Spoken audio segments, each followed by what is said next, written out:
वालेकुम दोस्तों, आजकल हमारी कौम के बच्चों का हाल बहुत बुरा है। इस वीडियो में आप जिस लड़की को देख रहे हैं वो अपने घर से भाग गई थी और वजह बहुत ही मामूली थी, जिसको जानने के बाद आप खुद हैरान होंगे कि ये कैसे हुआ।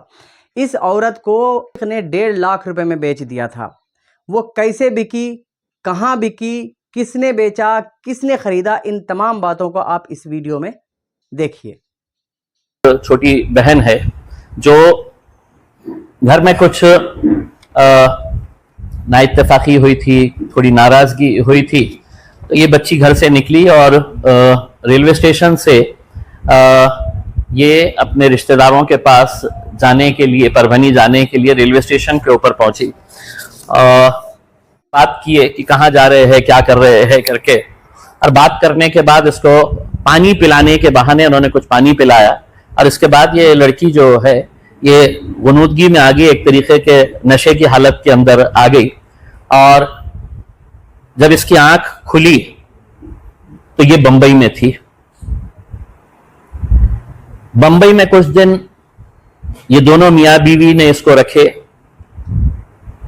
ये जैसे ही घर जाने की बात करती, इसको फिर पानी पिलाया जाता और वो पानी पिलाने के बाद है तो फिर ये गुनूदगी की हालत के अंदर आ जाती। तो लगातार इसको जब जब भी ये घर जाने की बात करती तो इसको कुछ पिलाया जाता और इसके बाद ये लड़की को फिर मुंबई से इंदौर लेकर गए।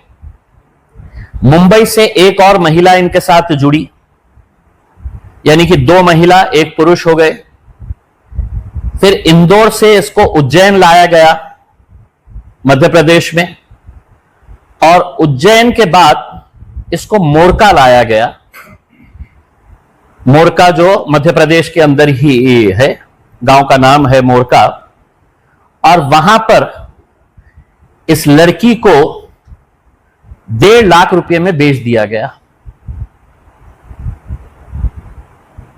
बेचने वाला जो था उसकी तस्वीरें भी हमारे पास आ चुकी है, जो मैं आपको ऑनलाइन में भेजूंगा, क्योंकि बहुत ज्यादा क्लैरिटी नहीं है तो उसका प्रिंट निकालना हमारे लिए दिक्कत हो रहा था। जिसने खरीदा वो लोगों ने इसको रखे और एक तरीके से जो बंधक बनाकर रखते हैं वैसा बंधक बनाकर रखा गया। इस लड़की के साथ हिंदू रीतो रिवाज के हिसाब से शादी कराई गई। इसके हाथ में लाल तागे बांधे गए। दोनों भी, अगर आप इस बच्ची की पहली तस्वीर अगर आप देखेंगे,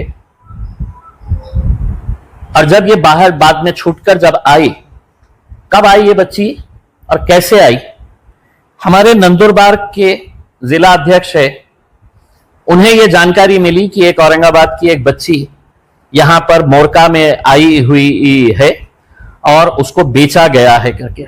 उन्होंने फौरन मुझे कांटेक्ट किया। मैंने कांटेक्ट करने के बाद बच्ची कौन है, कहां की है, कहां रहती है करके, तो हमने कांटेक्ट करने के बाद हमको उस बच्ची का घर का एड्रेस मिला। हमने उस बच्ची के घर वालों से कांटेक्ट किया। रात में 10 बजे मुझे ये जानकारी मिली थी कि ये बच्ची यहां पर मोरका में है, और रात में 1 बजे हमने उनके घर वालों को ढूंढा। घर वालों को ढूंढकर हमने उनसे पूरी जानकारी हासिल किए। पता चला कि घर वाले लगातार उसे ढूंढते रहे, पुलिस में कंप्लेन नहीं कराए, इस डर से बहुत ही गरीब ये है, बाप बहुत बूढ़ा है, मां बहुत बूढ़ी है, कि हमारे ऊपर कुछ आ जाएगा। तो दुनिया भर के रिश्तेदारों के पास ढूंढते रहे, नहीं मिला। फिर रात में 1 बजे जब हमने उनको बुलाए, 1 बजे बुलाने के बाद उनसे पूरा डिटेल्स हमने हासिल किए। तो हासिल करने के बाद पता चला कि उस दिन बच्ची गुस्से में थी, कुछ मामला हुआ था घर के अंदर। वो बच्ची बोली कि मैं चले जा रही हूं, उनका रिश्तेदार कोई परभनी के अंदर रहते हैं, रेलवे स्टेशन के ऊपर गई और वहां पर ये मामला हुआ।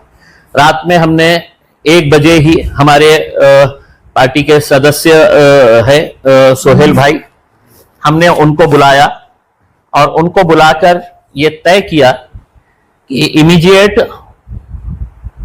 मोरका के लिए यहां से निकला जाए। बेगमपुरा पुलिस से संपर्क किया गया। बेगमपुरा पुलिस के दो कांस्टेबल्स, दो कांस्टेबल्स साथ में लिए गए और साथ में लेकर ये लोग वहां पर मोरका पहुंचे। जब तक ये बच्ची वहां से निकल चुकी थी, मोरका पुलिस स्टेशन के अंदर आ चुकी थी, हमने हमारी इंदौर की टीम को लगाया। इंदौर के हमारे जो बच्चे थे वो लोग वहां पर पहुंचे और पुलिस स्टेशन के अंदर फिर ये बात हुई। मैंने खुद ने इंदौर की वहां की पुलिस से, मोरका की पुलिस से मैंने बातचीत की और मैंने कहा कि किसी भी हालत के अंदर ये बच्ची पुलिस स्टेशन से बाहर नहीं जाना चाहिए। उसके घर वाले आ रहे हैं, एफआईआर रजिस्टर हो चुकी है। नाम बताए हमको, सब बताए। बोले कहाँ पर रहते, क्या रहते हैं? हमने बोले हम ऐसी जगह रहते हैं, हम औरंगाबाद में रहते हैं।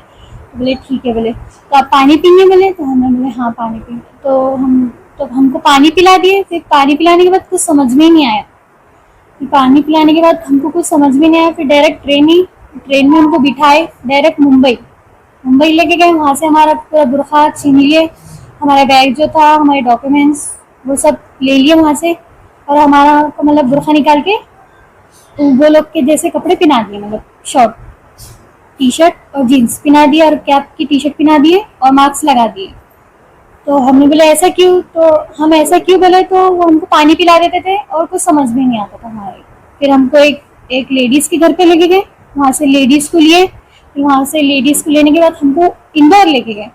इंदौर में हमको मंदिर के घर में कुछ रखे, ऐसा मंदिर थी, वो मंदिर का रूम था, वहाँ पर एक दिन रुके। वहाँ से हमको उज्जैन लेके गए। फिर उज्जैन में भी हमको 8 दिन रखे। फिर वहाँ से एक लेडीज़ को बुलाया, इंदौर की लेडीज़ थी वो, तो वहाँ से हमको बुलाए। फिर हमको पूछे उन्होंने कहाँ रहते कहाँ नहीं। हमने बोले हम यहाँ रहते, हमको जाना है घर। तो बोले आप तो नहीं जा सकते। बोले तो फिर हमको और पानी पिला दिए। हम इधर का नाम लेते थे, हमारी फैमिली का नाम लेते थे, तो हमको बोलते थे वो कि नहीं कोई फैमिली नहीं, कोई नहीं, अब तुम यहाँ आ गए तो यहाँ आ गए। हमने बोले ठीक है। तो पानी पिला दिए। फिर कुछ समझ में नहीं आया। फिर मुर्गा लेके गए हमको। फिर मुर्गा लेके गए बाद हमको क्या बोले कि आपके घर लेके जा रहे, हमको ऐसे बोले हम। हमने बोले ठीक है। फिर वहाँ लेके जाने के बाद हमको क्या बोले, यहाँ से हम चले जाएंगे, बोले तुमको लेके तुम्हारे घर, बोले तुम्हारे देश छोड़ देंगे। बोले हमने बोले ठीक है। फिर वहाँ से वो लोग का पैसों की बात चल रही थी, तो हमने बोले हमको बेच रहे क्या आप? तो बोले नहीं आपको बेच रहे नहीं, हम उनसे उधार पैसे ले रहे हैं। हमने बोले अच्छा।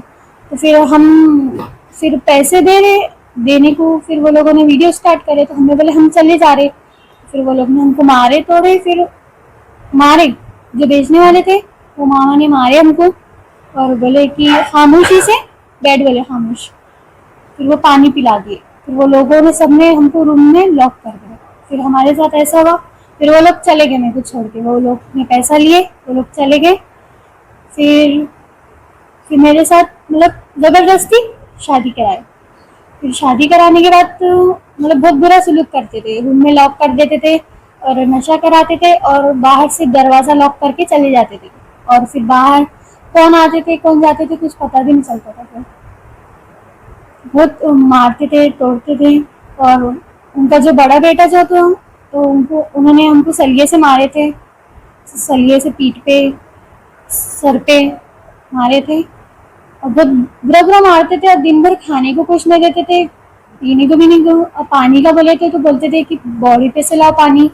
तो मेरे भाइयों और बहनों, आपने देख लिया कि कितना दर्दनाक वाकया है। बहुत ही मामूली वजह से कोई इंसान घर से कैसे भाग सकता है, वो भी एक औरत।